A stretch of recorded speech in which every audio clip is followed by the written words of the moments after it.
Olá, tudo bem? Começa agora uma série inédita de estudos das profecias da Bíblia. Esta é a série O Grande Conflito e o tema de hoje é o livro que revela tudo. Aqui nas minhas mãos eu tenho a palavra de Deus, a Bíblia Sagrada. No capítulo 1 do Apocalipse, no versículo 3, lemos: Bem-aventurados aqueles que leem e aqueles que ouvem as palavras da profecia e guardam as coisas nela escritas, pois o tempo está próximo. Meu amigo, vivemos exatamente num tempo em que o grande conflito entre o bem e o mal se intensifica cada vez mais. E a palavra de Deus, a Bíblia Sagrada, é a base, é o livro-chave para nos mostrar exatamente em que posição devemos estar, que posição tomar nesse grande conflito. Por exemplo, para que você seja bem-sucedido e seja vitorioso nessa guerra entre o bem e o mal, é preciso conhecer algumas coisas importantes sobre a Bíblia. A Bíblia Sagrada tem 66 livros, sendo 39 no Velho Testamento e 27 no Novo Testamento. Ela foi escrita por aproximadamente 40 pessoas num período de aproximadamente 1.600 anos. Ela já foi escrita originalmente em 3 línguas, na língua hebraica, na língua grega e na língua aramaica. E esse sagrado livro tem como autor o nosso Deus. Ele deixou esse sagrado livro para que nós pudéssemos conhecer a sua vontade e para que pudéssemos também saber a revelação dele para a nossa vida nesse contexto da luta entre o bem e o mal. Me acompanhe agora que eu tenho algo muito importante a te mostrar. Por exemplo, a Bíblia Sagrada está subdividida em 5 pequenas partes. A primeira parte é história. A segunda é poesia, a terceira profecia, a quarta evangelhos e a última cartas. Vamos analisar uma a uma. Por exemplo, história. Os livros históricos da Bíblia começam em Gênesis e vai até o livro de Esther, incluindo o livro de Atos dos Apóstolos, que se encontra no Novo Testamento. A parte histórica da Bíblia, aproximadamente 90% do que está escrito lá se entende como se lê. E apenas 10%, mais ou menos, foi escrito numa linguagem simbólica profética. Então, entenda bem, a parte histórica da Bíblia são os livros que registram a história da criação, a história de Adão e Eva, a história da queda, a história de Davi e Golias, de Sansão e Dalila, do povo de Israel, os livros históricos. Esta é a primeira parte da Bíblia. A segunda é poesia. A poesia são livros que foram escritos numa linguagem poética. Por exemplo, eu tenho aqui Jó, Salmos, Provérbios, Cantares, ou seja, Cântico dos Cânticos. E também o livro de Eclesiastes. Esses livros são poéticos. E de todos eles, a poesia mais conhecida se encontra nos Salmos, que é o Salmo 23. Lembra? O Senhor é meu pastor e nada me faltará. São os livros poéticos. Destes, aproximadamente 85% do que está escrito lá se entende também como se lê. E aproximadamente 15% é numa linguagem também simbólica, figurativa. A terceira parte é a parte da profecia, que envolve o livro do Apocalipse e também o livro de Daniel. A parte profética começa em Isaías, vai até Malaquias e, repito, inclui o Apocalipse e também o livro de Daniel. Esses livros proféticos são os livros que apresentam de forma mais clara e de forma bem contundente esse grande conflito entre o bem e o mal. Entendeu? E aqui é bom que você preste muita atenção, eu tenho aqui as informações bem atualizadas sobre tudo isso. Por exemplo, o livro do Apocalipse é o livro mais difícil de se entender. E também o livro de Daniel. Mas existem outros livros proféticos, como acabei de mencionar a você. Esta é a terceira parte da Bíblia. E 95% da profecia não se entende como se lê. Veja, os livros históricos e poéticos, se você ler nesses livros, água é água mesmo. Se você ler mulher, é mulher mesmo. Vento também é isso mesmo. Ou seja, se entende como se lê. Mas na profecia não se entende como se lê. Água significa outra coisa, mulher significa também uma outra coisa, e assim sucessivamente. A quarta parte da Bíblia é a parte dos evangelhos. Os evangelhos são 4. Mateus, Marcos, Lucas e João. Esses livros narram a vida de Jesus desde o seu nascimento, também o seu sacrifício, a sua morte e a sua ressurreição, e falam ainda da volta de Jesus. No caso dos evangelhos, 85% deles se entende como se lê. E aproximadamente 15% é o que a Bíblia apresenta como parábolas, são as parábolas. E a última parte, as cartas, ou epístolas, que começam em Romanos e vai até Judas. Lembrando que esse Judas não é o Iscariotes, é o outro Judas. Assim, nós temos as 5 partes da Bíblia. Pensa comigo e me acompanhe no raciocínio agora. Esse raciocínio das 5 partes da Bíblia, eu penso que é a mais importante para que você entenda exatamente o que é e como entender a Bíblia Sagrada. Voltemos o nosso pensamento um pouquinho para a parte histórica. A parte histórica da Bíblia, os primeiros livros especialmente. Esses livros são fundamentais. Porque, na verdade, lá no começo, em Gênesis, especialmente, também Êxodo, especialmente esses dois, eles narram para nós o início desse conflito.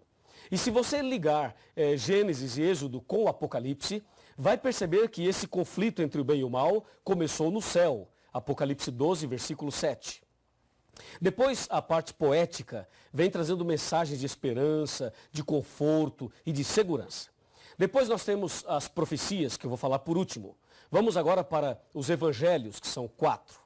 O caso dos evangelhos é um caso muito interessante, porque 85% deles se entende como se lê. Pensa comigo o seguinte, Jesus estava andando e encontrou um homem cego, ok? Colocou a mão sobre ele e disse, vê, e o cego viu. Eu pergunto, isto é simbólico ou isto aconteceu de fato? Com certeza, aconteceu de fato. Pense num outro acontecimento. Jesus estava caminhando, encontrou um paralítico e disse a ele, que queres que eu te faça? E o paralítico disse, Senhor, eu quero ficar bom, eu quero andar. E Jesus então diz, levanta-te, toma a tua cama e anda. E o paralítico levantou e andou. Isto é simbólico ou é literal? Com certeza é literal, porque isto aconteceu de fato. Agora pense de outra forma. Jesus disse certa ocasião, eu sou o bom pastor e você é a ovelha. Eu pergunto, você é uma ovelha?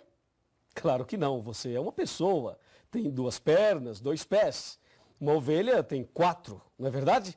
Então você não é uma ovelha, mas Jesus disse que você é uma ovelha e disse que ele é o pastor. Aí você tem uma linguagem simbólica, uma linguagem figurativa. Jesus também mencionou e advertiu com respeito ao trigo e o joio. O trigo são as pessoas fiéis e o joio são as pessoas infiéis. Aí você percebe uma outra linguagem simbólica. É claro que você não é trigo e você também não é joio, mas estas palavras revelam a característica ou as características daqueles que são fiéis e daqueles que são infiéis. Assim você percebe que os evangelhos, 85% se entende como se lê e 15% não se entende como se lê. São as parábolas. E as cartas também. As cartas ou as epístolas, 90% se entende como se lê e 10% não. Mas o mais interessante está ligado à profecia. As profecias da Bíblia, elas foram escritas numa linguagem simbólica, especialmente o Apocalipse, o livro de Daniel. São carregados de simbolismos. E isto é algo que preocupa muita gente. E há muitas pessoas que não gostam de estudar a profecia porque não entendem. Vamos observar algumas coisas da profecia. Abra sua Bíblia aí. Eu vou abrir a minha aqui também para dar um exemplo. Vejamos Apocalipse capítulo 7, versículo 1. Aqui diz, abriu a sua Bíblia?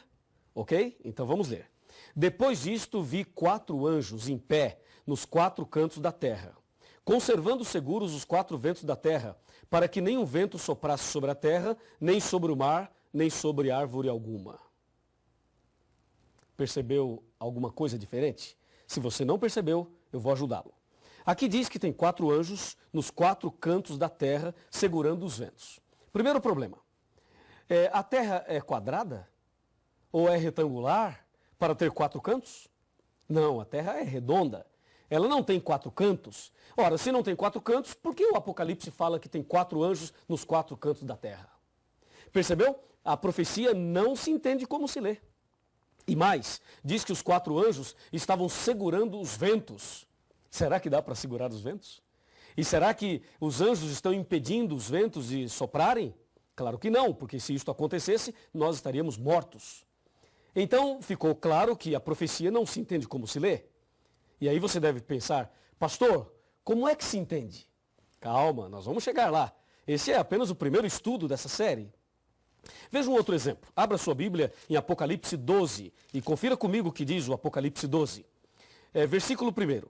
Viu-se grande sinal no céu, a saber, uma mulher, vestida do sol, com a lua debaixo dos pés e uma coroa de 12 estrelas sobre a cabeça. E aí? Na sua cidade, na sua rua, no seu bairro, você já viu uma mulher assim? Claro que não, não existe. As mulheres são bonitas, não há dúvida nenhuma, mas uma mulher como esta aqui não existe. E se não existe, por que o Apocalipse apresenta uma mulher assim? Percebeu? Mais uma prova de que a profecia não se entende como se lê, até porque uma mulher assim não existe. É ou não é?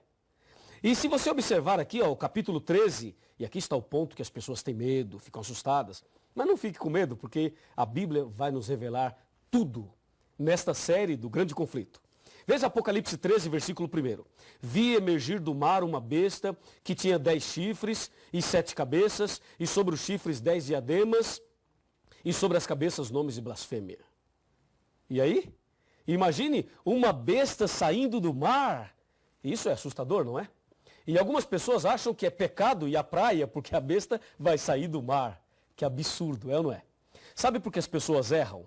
Sabe por que as pessoas interpretam erradamente a Bíblia e pregam uma coisa que a Bíblia não diz, não ensina? É justamente porque não estudam a Bíblia. E você está de parabéns porque está aqui hoje estudando a Bíblia conosco.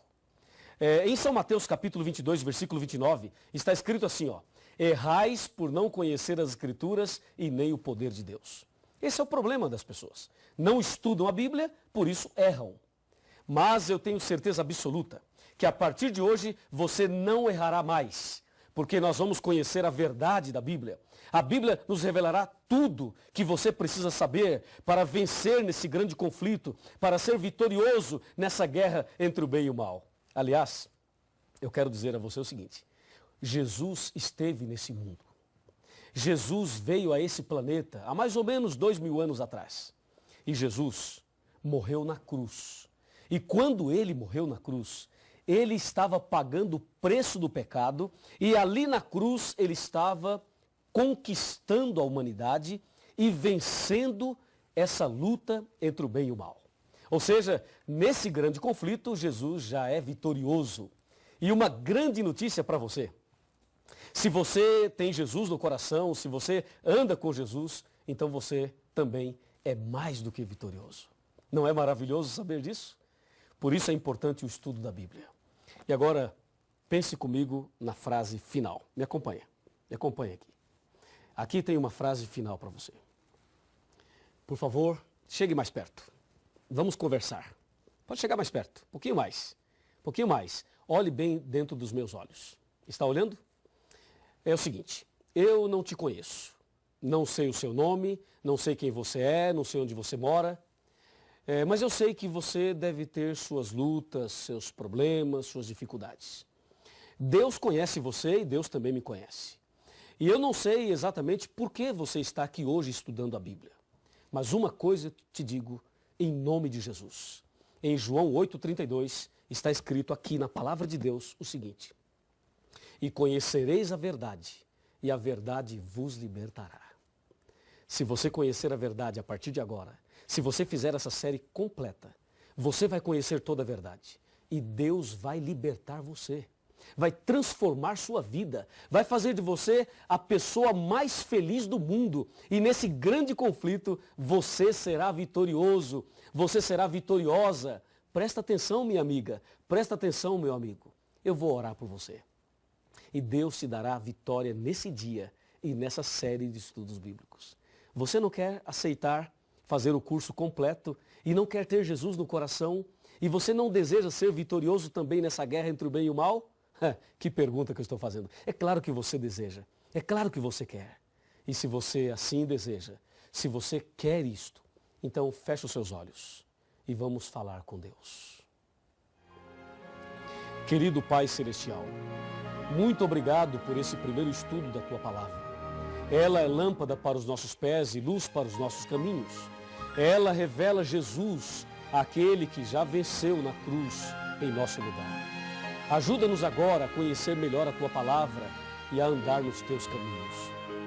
Abençoe essa pessoa que está orando comigo nesse instante e envia o Espírito Santo para fazer o milagre na vida desta pessoa que tanto necessita. Em nome de Jesus. Amém. A sua entrega é total. Você não pôde mais adiar. Jesus chegou ao seu coração, chamou por seu nome, você atendeu. Algumas lágrimas vêm e vão lavando qualquer temor. O Santo Espírito está aqui, lhe abraça e lhe diz o quanto esperou. Sua vida vai desabrochar, vai sorrir, vai cantar, começando aqui e por todo sempre. O amor de Deus vai lhe acompanhar. Ele prometeu, jamais vai deixá-lo. Você não estará sozinho a vagar.